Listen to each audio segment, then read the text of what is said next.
Vous regardez Média TV Afrique, merci de nous rester fidèles et soyez les bienvenus dans ce nouveau numéro de Croissance Verte. Aujourd'hui, nous nous intéressons au tannage écologique au Sénégal. Le tannage est le procédé qui permet de transformer la peau animale en tissu appelé cuir. Nous irons donc à Ngaïméré, une petite ville située au nord-ouest du pays, considérée par certains comme le royaume de la cordonnerie, pour voir comment des tanneuses transforment à l'aide d'une ancienne technique respectueuse de l'environnement la peau des animaux en tissu durable et souple.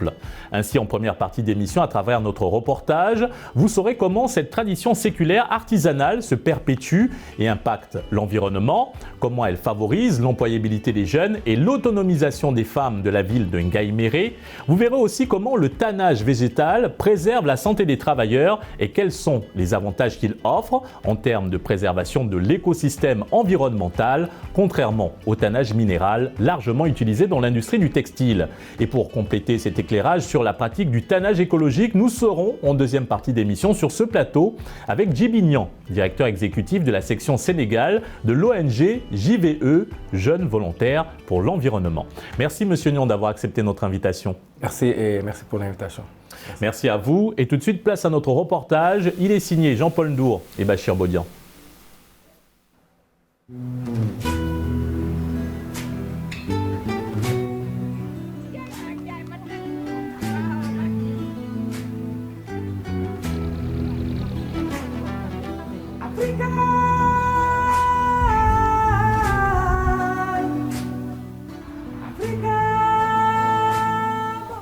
Ngaïméré, dans la région de Thiès, est devenu célèbre grâce à ses orfèvres du cuir.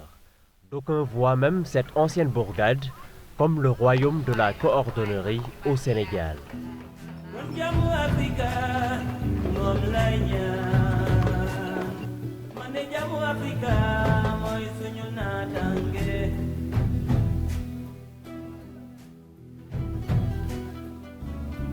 Ici, des Mauresques perpétuent une tradition séculaire artisanale, celle du tannage écologique des peaux imbibées de mimosa moulu. L'objectif est de rendre la peau imputrescible, résistante et conservable.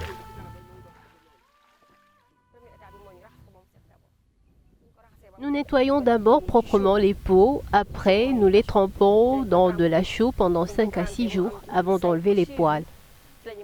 Puis nous nettoyons proprement de nouveau les peaux. Ensuite, nous y mettons du mimosa pendant 2 à 3 jours pour que la peau soit souple. C'est seulement à ce moment qu'on met les piquets comme est en train de faire la maman. C'est plus facile de travailler avec la peau du mouton et de la chèvre. En 15 jours, c'est OK. Mais si c'est la peau du bœuf, il faut attendre 1 mois pour qu'elle soit souple. La troisième étape, c'est le séchage. Chaque jour, une vingtaine de dames se relaient sur ce site à l'odeur nauséabonde à cause du sang conservé. Quand son mari ne s'en sortait plus dans son travail, Mariama s'est lancée. Aujourd'hui âgée de 52 ans, le tannage végétal, bien qu'éprouvant, lui a permis de construire sa demeure. Ici, il y a des femmes de Ngaï, mais aussi de localités environnantes comme Pekes, Ngengou, Nand, Chimalka, Sino, Ndiégué et Pire. Certaines viennent ici le lundi pour vendre leurs produits. Nous nous soucions beaucoup de l'environnement, c'est pourquoi nous voulons avoir une pépinière de nep-nep au mimosa. Nous ne pouvons nous en passer parce que c'est ce qui assouplit nos peaux. Les femmes remercient beaucoup le maire de la ville qui les appuie du mieux qu'il peut à travers des réalisations concrètes. En perspective, un centre de formation en cuir et en peau pour l'Afrique. C'est grâce au maire si le programme d'appui aux communes et aux agglomérations du Sénégal nous a construit ce bâtiment derrière vous. C'est lui qui nous a construit le mur de clôture et il veut aussi transformer nos toilettes. Nos difficultés sont nombreuses. D'abord, nous subissons fortement la concurrence du cuir importé. Il est plus beau, sont plus bons et plus souples que le nôtre parce qu'ils ont des machines. Si nous avions des épileuses et des écharneuses, je suis sûre que tous les artisans viendraient acheter chez nous. Mariama ne souhaite pas que ses enfants pratiquent le tannage dans l'avenir, à moins qu'ils n'aient vraiment pas le choix. Les hommes n'ont pas l'habitude de faire ce travail et ça n'a rien à voir avec la tradition. Parfois, je suis tellement fatiguée que je demande à mon fils de venir m'aider. C'est très difficile pour une femme, mais de nos jours, nous ne pouvons nous permettre de ne pas épauler nos maris. La peau de bœuf est très lourde pour une femme quand elle est bien trempée dans l'eau. Sarata Taban, élève en classe de terminale littéraire, profite de ses heures creuses pour aider sa mère. Cette dernière s'approvisionne le plus clair du temps chez ce boucher, dont la débiterie est sur la route de Saint-Louis. C'est nous qui fournissons les femmes en peau. Nous vendons la peau à 700 voire 800 francs. J'achète au niveau des marchés. Le lundi ici à Ngaï, le jeudi à Pekes, le vendredi à Ndande et le dimanche à Pire. Nous achetons le mouton à 30 000. Après, les femmes rassemblent 15 à 20 peaux pour les acheminer à leur lieu de travail, pour les vendre aux artisans après traitement. Mais les peaux n'ont plus beaucoup de valeur actuellement, raison pour laquelle il nous arrive de les vendre à 200 francs. Pourtant, à un moment, ça coûtait 1000 francs. En fait, les cordonniers préfèrent acheter les peaux importées.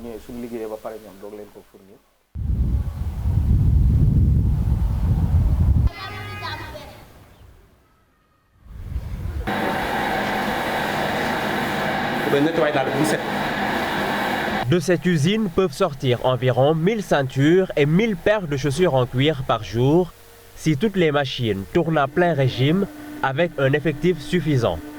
Commune à l'ensemble des habitants de Ngaï Mékhé et environ, elle est équipée en partie par l'État du Sénégal à hauteur de 150 millions de francs CFA, soit plus de 229 000 €, peut y être formé qui veut. Nous travaillons parfois avec les femmes tanneuses parce qu'elles utilisent la peau de mouton et de chèvre et certains le préfèrent. Mais nous travaillons plus avec les peaux importées. Nous vendons cette chaussure à 10 000 francs. C'est fait à base de peaux importées. Si on travaille les peaux que nous fournissent les femmes, nous vendons ces chaussures à 6 000 francs. Hassan fait partie des quelques 400 cordonniers recensés dernièrement dans la commune. En 1985, il crée son entreprise, forme ses frères et travaille avec eux depuis lors. En décembre 2014, c'est lui qui avait accueilli le chef de l'État Macky Sall à l'occasion de la première journée de l'artisanat au Sénégal. À l'époque, nos parents utilisaient les peaux de mouton et de chèvre des femmes tanneuses. C'est le meilleur cuir parce que c'est sans produits chimiques. Au contraire, elles utilisaient du mimosa. C'est une pratique qui protège l'environnement et la nature, mais c'est très cher. Les produits chimiques détruisent l'environnement. Les peaux importées nous viennent pour la plupart avec des produits chimiques. Cela n'impacte pas la peau si ceux qui travaillent dessus ont les moyens, mais qualitativement. La peau faite à base de mimosa n'a pas d'égal sur le marché. Donc je suggère le reboisement des plantes de mimosa dans la forêt.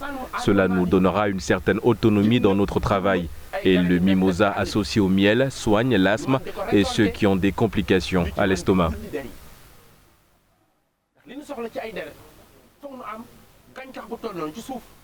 À 73 ans, le président des communicateurs traditionnels de Mékhé et environ a toujours les idées claires. Flashback historique pour comprendre pourquoi Ngaï Mékhé suscite aujourd'hui autant d'intérêt. Ngaï, ça vient du nom du sorcier Ndiami Djité qui venait du Pakao. C'était un sorcier qui venait du Pakao et qui a voulu habiter dans la cité. Donc, il a demandé au chef de province d'alors, qui était Dembo Arsal, il lui a demandé où est-ce que vous voulez habiter. Il lui a dit, bon, je vais habiter là où j'ai tué le Ngaï. Le Ngaï en sorcier veut dire antilope ou la biche. Donc c'est là l'origine de Ngaï. Donc le premier quartier s'appelle Ngaï Djité, dans Mékhé. Il y a également qu'il y a d'autres gens qui venaient, parce que Ngaï Diagne aussi est venu, parce que c'est des origines mortes. Ils sont venus s'installer aussi à Mékhé et ils se sont appelés Ngaï Diagne. Le chef de province le recevait, mais à Mékhé dans son village. Au lieu qu'on appelle la gare de Ngaï, on l'appelle la gare de Mékhé. Donc En Wolof, on dit Bouni Wach Ngaï Mekhe Tak. Donc les origines de Ngaï viennent de Mekhe, parce que c'était la capitale du chef de province. Bon, il y a donc à cette époque-là, les gens habitaient dans des agglomérations où il y avait beaucoup de monde. Donc ils avaient besoin de tuer des vaches, de tuer des bœufs, etc. pour leur festin. Et c'est là où il était idée de transformer ces peaux de bêtes en cavalerie ou en selle ou en chaussures, ainsi de suite. Donc il fallait tanner ces peaux. D'où la tannerie de Mekhe. La première tannerie de Mekhe date des époques coloniales. Mais avec l'avènement des Mauresques qui venaient pour travailler ces peaux, il y a eu qu'actuellement la tannerie s'appelle Mataougui. D'où le nom de la tannerie que vous venez de visiter. Rentré au Bercail 4 ans avant sa retraite, l'actuel maire de Ngaï a fait 22 ans à la Banque africaine de développement. L'ancien directeur de la communication de la BAD confirme que c'est une tannerie qui tient à cœur sa mairie. Nous avons, grâce à l'appui de l'État avec le PACASEN, décidé de réhabiliter cette tannerie et avec l'ADER, de rajouter des équipements pour réduire la pénibilité du travail de ces femmes. Et notre objectif à terme, c'est d'avoir une tannerie au chrome, une tannerie moderne, mais en gardant la tannerie écologique pour nos besoins locaux, c'est-à-dire la cordonnerie locale. Vous imaginez bien que si j'ai une chaussure avec une peau écologique et une peau au chrome que je vais vendre à Las Vegas ou à Los Angeles ou à Dakar, la personne qui est assez aisée et qui comprend comment va le monde va acheter la chaussure écologique. Donc nous serons toujours compétitifs sur le marché tout en répondant à la demande de la cordonnerie mondiale, c'est d'utiliser les peaux chromées parce que c'est là que nous pouvons avoir une plus grande quantité et produire davantage. Et à ce niveau, nous allons réaménager les équipements, avoir des hangars, des lieux pour les enfants, refaire l'approvisionnement en eau, faire les toilettes, les vestiaires et leur permettre de travailler dans d'excellentes conditions. Et y mettre des outils mécaniques pour réduire la pénibilité, donc, parce que quand vous voyez, nous aurons des éplucheuses, nous aurons des décharneuses, pour écharner les peaux, parce que ça prend beaucoup de temps et c'est pénible. Donc nous allons faire cela, mais aussi leur permettre d'avoir accès à des ressources qui puissent leur permettre d'acheter des peaux brutes et de les traiter. Parce que au-delà du travail, au-delà de la technicité apprise au fil du temps, il y a aussi l'accès aux ressources pour pouvoir commander les peaux. En restant dans l'écologie, nous pouvons aujourd'hui faire la teinture avec le bissap, avec d'autres produits qui sont là, avec le mimosa et le produit phare que nous utilisons est le nep-nep. Donc nous allons les encourager à avoir des périmètres de nep-nep. Nous allons coopérer avec d'autres communes, comme nous avons initié la discussion avec la commune de Ndiaganiao, pour que d'autres communes puissent avoir des périmètres de nep-nep et pouvoir approvisionner à Mekhe. Je me réjouis fortement de tout ce que le maire est en train d'accomplir à Ngaï, s'exclame presque Khalia, originaire de Ngaï. Enseignante-chercheuse, la mairie sollicite très souvent son point de vue sur plusieurs projets. Moi, j'ai grandi dans cet environnement. J'ai de bons souvenirs sur ça. Quand on était petite, on allait jusqu'à là-bas, on se promenait pour regarder les femmes faire ce travail. C'est vraiment quelque chose de magnifique, un travail, il y a un lourd travail derrière. Et je crois que les aider à alléger ce travail, mais aussi à développer le côté écologique, comme l'a dit Monsieur le maire, tout en s'ouvrant au monde. C'est une ville d'avenir et un jour ou l'autre, le monde entier entendra parler de Ngaï Mekhe, de ses chaussures. Moi, tous mes collègues, tous mes amis raffolent des chaussures de Ngaï Mekhe. Chaque fois, j'en commande, parfois des dizaines, que je donne à des amis. Il y en a qui ont, mes collègues, certains en ont trois paires avec eux, et c'est pas suffisant. Tout le temps, ils me disent, Khalia, mais il m'en faut encore. Parce que c'est tellement beau, c'est confortable. Donc, on doit vraiment tout faire pour développer cette tannerie-là. Le tannage écologique à Ngaï Mekhe, un bien immatériel de la ville. Toute une mémoire collective à sauvegarder et à pérenniser dans ce terroir avec le neb-neb, mimosa en français. Un arbuste qui, avec moins de toxicité, préserve la santé des travailleurs qui veulent, avec leur édile, faire de Ngaï Mekhe un cluster de l'artisanat de rang mondial.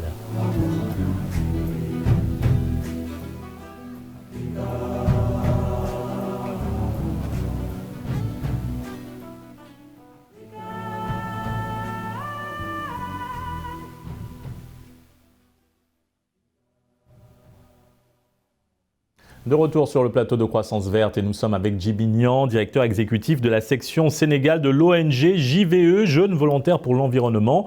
Vous venez de voir notre reportage réalisé à Ngaïméré. Que pensez-vous donc déjà de cette activité? Nous parlons bien sûr du tannage écologique. Oui, bon, j'ai regardé le document, donc je vous félicite déjà parce que c'est très bien ce que vous faites. Vous allez dans le monde rural, vous essayez d'approcher ces gens-là qui font des choses assez difficiles. Donc déjà, ce que je peux dire sur le tannage, c'est que les femmes travaillent dans des conditions très très difficiles, même si c'est écologique. Et elles travaillent aussi sans protection. J'ai vu qu'elles travaillent à main nue. Et on sait qu'aujourd'hui, il y a les maladies aussi de type zoonose. Même malgré qu'elle travaille sur des trucs écologiques, donc il faut un minimum de protection pour elle. Et comme on le sait, donc le corona, c'est des maladies de type zoonose, c'est des maladies qui sont transférées de l'animal à l'homme. Donc aujourd'hui, quand elle travaille aussi sur les peaux qui sont assez fraîches et qui peuvent vraiment qui sont assez dangereuses, donc il y a le minimum de protection, même si c'est écologique. Donc l'autre chose, c'est qu'on voit aussi que depuis très très longtemps, ces femmes travaillent de manière vraiment rudimentaire, donc c'est le rudimentaire qui continue, c'est pas professionnalisé, donc vraiment c'est ça. Mais nous saluons quand même les efforts que la mairie et le gouvernement sont en train de faire, même s'ils veulent nous amener vers quelque chose d'assez sombre. Nous allons peut-être essayer de réorienter ça, de porter le combat pour que ça reste vert, pour que ça reste l'emploi vert. Alors, le tannage écologique ou tannage végétal existe depuis très longtemps au Sénégal, mais pourquoi est-il si peu utilisé ? Oui, parce que je pense qu'on vient d'écouter le maire. Ils font plus focus sur les pots qui viennent d'ailleurs que sur les pots qui sont produits ici. Parce qu'on a entendu même quelqu'un dire, par exemple, que si c'est des pots qui faits à base de chrome, donc les chaussures qu'on fait avec, ça se vend à 10 000, alors que si c'est les pots qui sont faits ici, donc les chaussures qui font avec, ça va coûter 6 000. Donc je pense que c'est des problèmes économiques et tout ça. Maintenant, pour faire décoller le tannage écologique, je pense aussi que le temps aussi, parce que ça va faire 15 jours, 10 jours et tout ça, alors que si c'est l'autre type, c'est industrialisé, c'est très rapide. Et puis parfois aussi, il y a la rigidité, il y a tous ces acteurs-là, parce que tout ce qui est fait de manière vraiment sans protection, sans encadrement, ça peut avoir des failles et tout ça. Moi, je pense que le problème de la partie écologique, c'est qu'il n'y a pas d'encadrement. Il n'y a pas d'encadrement, il n'y a pas d'appui, on laisse les femmes travailler sans les aider, quoi, parce que ce qu'on a vu, c'est vraiment... Alors dans ce reportage avec ces tanneuses qui travaillent bien sûr la peau d'animal pour le transformer en cuir et récupèrent donc la peau d'animal mort, c'est en fait de la récupération. À quoi peuvent servir également ces peaux, à part le tannage et les transformer en cuir, ces peaux d'animaux? Oui, il y a des zones où il n'y a pas de tannage. Il y a des zones où les peaux ils sont jetés et parfois il y a des gens qui les ramassent. Bon, souvent on les enterre, ça devient parce que quand on prend les animaux, tout chez l'animal peut servir à quelque chose. Par exemple, les bousses de vache, on arrive à produire de l'électricité avec, on arrive à faire du compost avec. Aujourd'hui, quand on parle de matière organique, donc on peut considérer les peaux de vache comme les peaux d'animaux, comme de la matière organique qui peuvent être transformées en compost. Mais aujourd'hui aussi, quand on les transforme en compost et quand on compare la transformation de ces peaux-là en compost et quand on les compare à la cuir, donc on voit carrément que les transformer en cuir est beaucoup plus rentable que le compost parce que déjà avec ces peaux-là qu'ils utilisent, donc ils ne peuvent pas produire beaucoup de compost, alors qu'ils peuvent produire beaucoup de chaussures. Donc c'est un peu l'aspect économique, mais sinon, on peut utiliser ces peaux-là pour faire énormément de choses. Vous revenez également beaucoup sur l'aspect sanitaire du tannage végétal. Alors, quelles sont vos recommandations pour réglementer davantage donc, le tannage végétal au Sénégal? Oui, vous savez, le Sénégal fait partie de ces pays-là qui ont pris des engagements par rapport à l'environnement. Donc le Sénégal a pris beaucoup d'engagements. Donc le Sénégal vient à travers le PSE, ils ont même lancé le PSE vert, la CDN du Sénégal, tous ces plans-là qui tendent à amener le Sénégal vers on veut être un pays sobre en carbone et tout ça. Et on voit le président de la République aussi a vraiment dégagé des idées par rapport aux emplois verts, par rapport à beaucoup de choses. Donc c'est le moment d'essayer de voir ce qui ne marche pas dans les secteurs où il y a de l'emploi vert. Par exemple, si on prend ce secteur-là, ces femmes-là font de l'emploi vert. C'est des femmes qui travaillent et qui n'utilisent pas des produits chimiques. Mais l'aspect sanitaire revient. Déjà, elles travaillent dans des conditions très difficiles. Et, par exemple, il faut juste reconnaître que dans ces lieux de tannage-là, c'est très difficile de respirer parce que c'est des peaux en décomposition. On ne les voit même pas porter des masques. Il y a beaucoup de saleté, donc elles utilisent leurs mains et tout ça. Donc c'est un peu difficile. Maintenant, il faut que l'État puisse les identifier et qu'on puisse les accompagner en les dotant de matériaux qui vont les aider un peu à faire le travail correctement. C'est tout ce qu'elles ont besoin. Et je pense que la dame même qui a intervenu, c'est de ça qu'elle a parlé. Elles n'ont pas de matière pour faire le travail correctement. Et c'est de ça dont ils ont besoin pour concurrencer les peaux qui viennent d'ailleurs. Monsieur Niang, dans le monde, l'industrie de la production de cuir souffre depuis longtemps d'une mauvaise image entre déforestation causée par l'élevage intensif du bétail, grande consommation d'eau et utilisation de produits toxiques pour assouplir les peaux. Nous parlons bien sûr du tannage industriel. Est-ce que le tannage végétal est réellement une alternative sûre et saine ? Oui, je pense que c'est une alternative sûre et saine parce que déjà, quand on parle du monde animal, donc aujourd'hui, il y a des gens qui font le link direct entre la production de viande et les changements climatiques. Aujourd'hui, on produit plus pour faire vivre ces animaux-là que pour faire vivre l'être humain. Donc aujourd'hui, il y a tous ces problèmes-là. On coupe beaucoup de forêts pour créer des champs où ce qu'on cultive là-bas, c'est pour faire vivre des animaux qui sont vraiment surchargés, l'élevage intensif pour être plus court. Mais aujourd'hui, je pense qu'on veut sortir de ce monde-là. Et si on veut sortir de ce monde-là, ce sont ces genres d'entreprises-là qu'on doit développer. Aujourd'hui, on veut quitter le monde industriel, chimique et tout ça pour aller vers un monde beaucoup plus sobre en carbone. Et on a par exemple, dans le tannage, on voit qu'il y a des gens qui font des efforts. Le tannage écologique existe et ça marche. Maintenant, il faut le renforcer. Et si on le renforce, on peut au moins atténuer tous ces problèmes-là qu'il y a au niveau de l'élevage intensif des animaux et tout ça. Au moins atténuer cette partie-là. Nous l'avons vu dans le reportage, le tannage végétal ou écologique demande plus de temps de trempage, de main-d'œuvre que le tannage chimique, minéral ou encore au chrome. Et le cuir issu du tannage végétal coûte plus cher que le cuir issu du tannage industriel. Est-ce que c'est ce qui explique qu'il y a peu d'engouement pour cette technique pourtant respectueuse de l'environnement? Oui, déjà, quand on dit que les peaux issues du tannage écologique sont plus chères, donc cela veut dire qu'il y a plus de valeur. Mais le temps de la production est beaucoup plus long.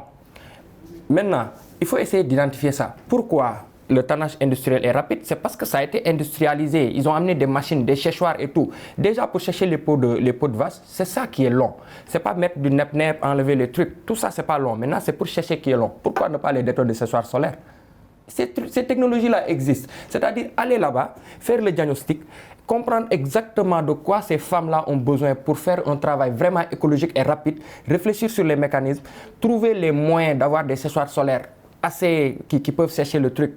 S'ils le font de manière naturelle sur 12 jours, on peut trouver des séchoirs qui vont le faire sur 5 ou 4 jours. Et là, on aura réduit le temps.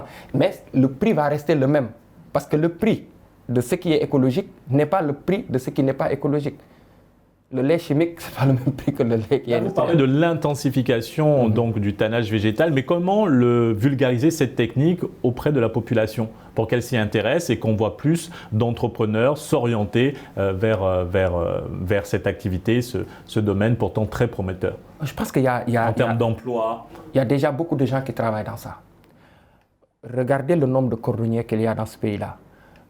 Et pour les entreprises de tannage aussi, il n'y a pas Kanga et Mehe. Vous allez ici au niveau de Seras, vous allez voir beaucoup de gens qui travaillent autour de ce monde-là. Il y en a beaucoup, hein, sur l'autoroute, on le voit partout. Donc il y a des gens qui sont déjà dans ça.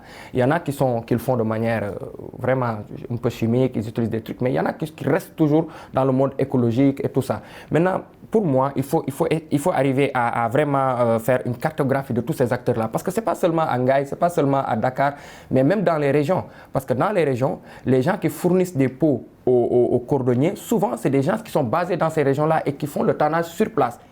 Maintenant, il faut essayer de les identifier et faire du Sénégal un pays où l'on produit vraiment des pots écologiques et qu'on peut exporter. Si on arrive à exporter les dalungai, les chaussures de Ngaï, donc aujourd'hui on peut dire même que la matière même qui fait ces chaussures-là, on peut les exporter. Maintenant, il faut créer la brand-là et essayer de vendre ça.